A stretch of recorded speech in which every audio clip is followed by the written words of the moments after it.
Sa loob ng Camp Karingal, inaresto ng pulisya ang isang babae at isang lalaki na inireklamo ng pangingikil sa isang Koreano at kanyang pamilya. Ayon sa Criminal Investigation and Detection Unit ng QCPD, mapapasuna ang working visa ng Koreano, kaya niya kinuha ang serbisyo ng dalawa na nakilala sa social media.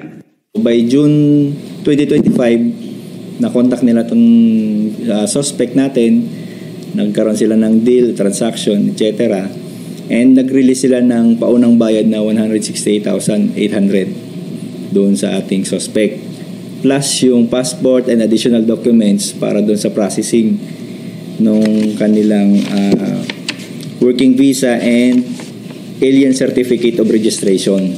Halos 3 buwan daw ang lumipas, pero wala pa rin silang natatanggap ng mga dokumento.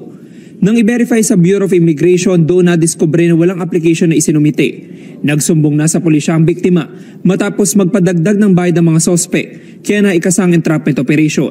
Itong ating Korean na national na complainant, gusto niya nang bawiin yung pera, tapos yung kanilang passport. Pero itong ating mga suspect is ayaw nang i-release. And sinabihan sila na magbigay na lang kayo ng additional 70,000 para mag-push through na itong ating processing ng inyong working visa. Nabawi mula sa mga sospek ang mga dokumento ng biktima, gaya ng passport at alien certificate of registration. Sa imbestigasyon ng pulisya, may iba pang posibleng nabiktima ang mga sospek sa parehong modus na hindi kahit pa nila magsampa ng reklamo.